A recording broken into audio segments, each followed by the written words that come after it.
I wouldn't say Final Fantasy is a series lacking memorable villains. Villains like Garland, Seymour, Arden, Exdeath, and the ever-so-iconic Sephiroth. They've become iconic in one way or the other, either through series infamy, plot twists, or surprising deaths. Most of them vary in their intentions, some seeking revenge, power, or the ever-so-exhausted trope to end the world. Despite the mileage you'll get from any villain in the series, a fan favorite and woefully underrepresented villain in the canon is the villain of the 6th installment, Kefka Palazzo. He's not the most original villain in the world. He's an insane, murderous, creepy clown with a penchant for violence. We've seen those before. He's a mischievous, slimy, backstabbing traitor who climbs his way to the top of an empire. Game of Thrones much? He's a magical being who ascends to the state of a god. That happens like every other week in anime, I'm gonna be real with you. No, what has helped propel Kefka to the top of many fans' lists is that he is one of the few villains in the series, or any game for that matter, to actually destroy the world.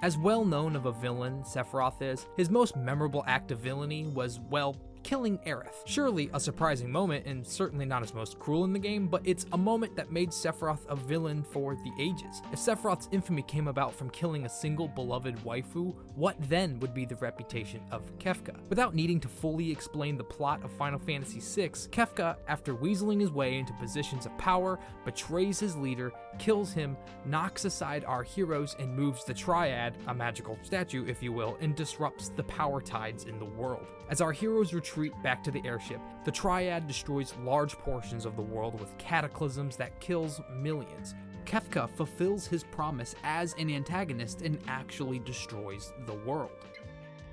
Although the world is in ruin, there is still hope. The events that happen next follow a bit more of a predictable formula. Kefka has, in the year after the world's destruction, become the god of magic and sits atop his Tower of Babel metaphor. The heroes come together and defeat him, and along with Kefka's death comes the death of all magic in the world. The task next comes with how the remaining people will be able to keep going, to come together and try to put the world back together. Despite Kefka's reputation as a villain that quote-unquote won, he still is ultimately defeated. Not just physically, but spiritually, despite what Kefka protests about life being meaningless and love and other emotions being distractions from what really matters, which to him is death and hatred. This is not true. The heroes not only defeat him in battle, but confront his nihilism. They have become reassured and strengthened by their bonds of friendship. Kefka is not just a phony god, he is a false idol, and the truth he speaks is just as destructive as an idea as, say, the end of the world. The threat of the end is an effective one. It can often lead to introspection, thoughts we try to rationalize and compromise in these works of fiction. The end of the world is ultimately about us. If the end was coming, how would you deal with it? If you're a true gamer and intellectual, then you will know the best way to deal with it, which is obviously time travel. Day one stuff, guys, come on. The Legend of Zelda Majora's Mask has been a fan favorite Zelda game. Despite the endless praise that's been rained on Ocarina of Time and Breath of the Wild and, well, pretty much every other Zelda game, Majora's Mask has always been an outlier. It's the smallest 3D Zelda for one, it has less named dungeons than any other Zelda, and it also has the most bizarre and initially off-putting gimmick in any Zelda game ever. While Wind Waker has you sailing in a boat, Twilight Princess has a wolf form, and Skyward Sword has motion controls, in Majora's Mask you have 3 days to stop the end of the world. The moon is being pulled toward Clock Tower and threatens to wipe away the land of Termina. It's maybe the most extreme and disturbing game over screen I've ever seen. Maybe outside of those QTE fail states in Spider-Man 3, those are pretty horrifying. I'm going to die! 3 days. You are given 3 days to complete an impossible task. A task too great to ask of anyone, let alone a little boy like Link. Of course, you don't only have 3 days. You gain the ability to time travel, and slowly, over time, you learn to gamify the systems. You know exactly where to stand, where to be at certain times, what events you need to cause in order to get what you need. It's a time loop. Eventually, you will figure out what you need to do. It makes playing Majora's Mask feel completely different than any other Zelda, but the time travel is not a permanent fix. In 3 days, the moon will come crashing down on top of everyone. It's a somber experience. The destruction of the world isn't presented as a nebulous threat from an antagonist. It's not a grand plan soon to reveal itself at the game's climax. It's a threat that is shown to you from the very start of the game, looming over you, a grim reminder of what's going to happen. The first time playing Majora's Mask, it was kind of a startling experience. Sure, this world will end, but it's going to be another problem to solve. Another box that needs to be checked. This is a kid-friendly Nintendo game. Its dark premise will be treaded upon lightly, for sure, right? But then you see the dojo master, scared and panicking in the corner of his house. Or the townsfolk, in preparation for a festival, become more panicked and disheartened by the moon's approach. The first time you see Crimea taking her younger sister to the milk bar to dull her senses a bit before the moon crashes on them. Its darknesses are not hidden away. It's a game that's obsessed with death, with the masks that Link uses throughout the game being the spirits of dead characters, some that you meet in one way or another. You use and embody the spirits of the dead to solve problems and interact with the others of the masked species. You use these masks as a vehicle to tell the stories of those who have passed. How ironic it is that the gameplay function of the masks is nearly identical to the storytelling. Link literally puts on masks to confront the horrors of the world, while the residents around Termina also put up masks. A tough, stern dojo master, a town festival to cover up the fears of the people, an Alcoholics Anonymous haze to gently lull yourself to sleep. It's sort of a gift in a way. Their death is a way to allow the living a chance to do what they could not. Link walks in the metaphorical and literal shoes of the dead to get a glimpse of those who have passed. Walking with the spirits of the dead is a central theme of the Chinese room's Everybody's Gone to the Rapture. Yeah, we're talking about this now. Everybody's Gone to the Rapture is, to put it lightly, a very heavy game. It's a heavy game, lightly, heavy, light, that's a pun, that's funny. It's a game that isn't really hiding what it's about. It's a game about the end of the world. More specifically, it's a game about, well, the Rapture. To try and retell the plot of this game would be missing the forest for the Rapture, I mean the trees. On a very basic level, you walk from area to area and listen to the words and thoughts of the people in their final moments before, well, the game is gorgeous and impressively beautiful. The game, even marred with death and sadness, chooses to show you the beauty of the world. You experience these people's lives with the guiding light carrying you along the way. You see them laugh, cry, panic, bicker, and rejoice. There's no threats, no puzzles, no challenges. It's a chance to experience the beautiful nature of walking with the dead. To understand these people's final moments and have a living record of their lives is just as significant and rare as catching the sunset filtered through the leaves. It's important to note that it's a rapture in a thematic sense. This town of people has up and disappeared after the spread of a virus. It's not a literal biblical rapture, it's a thematic one. Although if you wanted to, you could read it that way as well. The characters in the story identify the virus as potentially being a light phenomenon from space. They believe it's some form of life. To be frank, aliens. But that doesn't discount the belief some have that it is indeed a biblical rapture. The scientists say that it's a virus that transmits via the phone lines. Some believe that it's a strain of influenza, or maybe it really is divine will. But whatever it is on a very literal level is pointless. Despite their best efforts to contain the virus, it seems to escape the small rural town and potentially the planet. It is, all things considered, a rapture. Whether you view it that way or not, the outcome is the same. Whether or not it's aliens or divine intervention, the story isn't about that. The story is about how this small town handles this news. People are confused, scared, reassured, and uncertain as what to think. For our main characters, a husband and wife, Stephen and Kate, their willingness to research this as a scientific phenomenon is just another manifestation of how they're dealing with their grief. After Kate locks herself away in the observatory tower, Stephen commits fully to the idea that this is some kind of outbreak, unwilling to accept it as anything else. A priest named Jeremy slowly gains resentment and dissatisfaction with God. For what the town has gone through, he questions his faith. Only seconds before disappearing in a bright light, he makes his peace with God.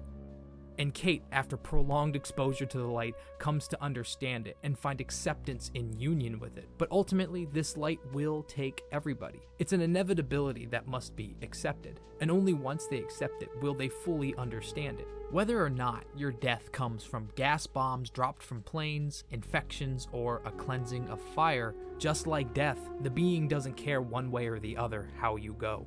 You will be going all the same. You could deduce that it's an alien being that sweeps away humanity to another plane of existence to join in some sort of alternate realm to be together, or it's just delusional thoughts of sickness-stricken minds before the bombs fall. Whether or not that's true is up to you. If you do go to a harmonious alternate plane of life or just simply die, it's a kinder, gentler version of the end of the world. There's not destruction of lives in cities or notions of hostile forces causing it. The rapture is not hostile. It's about as gentle and forgiving of a death you could ask. It's about how we accept it. That's a crucial and complicated part of being human, and we need all the help we can get. Perhaps that's why we turn so often to stories that take us to the edge of the abyss and hold our hands as we look down. When the end does come, how do we react to it? Until the world actually does end, we can only speculate. But speculating is what video games are all about, baby, and games taking place after the world has ended is not hard to come by. There are more post-apocalyptic games on the market than you can shake a stick at, and then use that stick to beat up some rad roaches. But very rarely do any of these games actually come to terms with that apocalypse. They're just settings to hang fun action and interesting thought pieces on. They always have a sense of reckless abandon. The world has already fallen to waste. Might as well kick up some dust in the aftermath. Games like Fallout, Frostpunk, Rage, or any zombie game on the market are definitively post-apocalyptic. The apocalypse has come and we are now living after it. The worlds of Fallout and Dying Light can't just be people living in dirty shacks covered in copious amounts of leather and belts for the rest of time, right? At some point, things do need to change. I've always had this idea in my head, the idea of a post-apocalypse. Games like Horizon Zero Dawn and Breath of the Wild. While the world lives in the remnants of the previous one, this world isn't trapped by the follies of what came before. These people don't particularly feel like they live in the apocalypse. This is just what life is. Or in the world of Nier Automata, where the major humanity-destroying events themselves are long gone. When even after the aliens and humans are so long gone that it's just the weapons of war left fighting each other, it's a conflict that's gone on for so long that even the races and species of the people who started it aren't around. It's when the horrifying apocalyptic future of alien invasions itself is ancient history. It shows that despite whatever us humans consider the end of the world, it's the history of time. It's just another event for others to make sense of. The remaining life of the people in the worlds of Nier and Breath of the Wild are just speculation. To them, it's just more pieces to help put together this puzzle of what we are. What I find interesting is that these are just some of the many stories involving the end of the world, and they are experiences to relive again and again. Despite their messages of how people react and cope in the face of that dreading darkness, they themselves are endlessly replayable, endlessly interactable. They are stories that we can always revisit. But what happens when you have games that you can't revisit? As I'm writing this video, Overwatch 1's shutdown was just a few days ago, to, of course, make room for its horribly monetized and pointless sequel, Overwatch 2, the most anticipated game of all time. And of course, to make room for that, Overwatch 1 got shut down. Now, I'm not gonna philosophize about the unending horrors of when a game shuts down. What if the worlds are alive? There's no intrinsic value to the soul of a game. When a game gets shut down or a service for a platform is pulled, it's not an existential crisis of being. This isn't Toy Story, even as much as many people may want it to be. They are business decisions. Overwatch was taken down to merge its servers and audience over to the new game. When the Wii U online shop got shut down, it effectively told customers, hey, now's the time to get a Switch, you cheap cheaps. Cheap cheaps are a type of fish in Mario. That's how you can tell I'm a gamer. In some cases, effectively wiping out online exclusive content forever. I wish I could pull some sort of profound sense of meaning from this, and in reality, it could be pretty easy. It's not hard to wax poetic about the soul that is inherent to art. But when it comes to these things, it's ultimately just a business decision at the end of the day. No matter if its shutdown is justified or incredibly petty like with Konami's PT. Is it fair to say that this game's world has ended? It could be, but there's no poetry in a server going down. There's no drama in online services being pulled. It's not a noteworthy story outside of an article on Kotaku. But there has been one story that's been taking up space in my mind for years. Sephiroth tried to destroy the world. Kefka successfully destroyed the world. Square Enix destroyed Final Fantasy XIV. You're probably familiar with Final Fantasy XIV as a currently running and successful MMO/waifu simulator. The modern version of Final Fantasy XIV is accompanied with the subtitle A Realm Reborn, because this is not the first version of FF14. The first version of 14 was a notorious flop. It had a massive list of issues involving poor optimization, from an outdated engine to missing basic MMO features like an auto attack system and a minimap. What, an MMO without a minimap? Oh, how could this game possibly have been a flop? With the massive disaster that Final Fantasy XIV became, they had made plans to shut down the servers and scrap the entire engine and rebuild. Despite the large amounts of bug patches and changes to the game, its reputation as a failure preceded it. This behemoth trash fire of an MMO was so severely rotten to the core that they had no choice but to start again. Rather than making a blog post or having an in-game message appear, Square Enix decided to make this game end with a bang. In the final days of Final Fantasy XIV being online, a new world event had started. The moon is heading towards the planet. Sounds familiar, right? So the only thing left to do now is wait. Wait for the moon to fall and crash down on the world. Everybody logged back on to witness the event. Groups of people stand about and stare at their doom. It's something that you can only see characters in fiction deal with, and now they aren't NPC characters standing about. It's other players, real people, gangs of people just enjoying the final moments of the world. A world that, despite its flaws, was a world that they had spent time in and maybe gave some sort of crap about. And now they stand about and wait for it to end.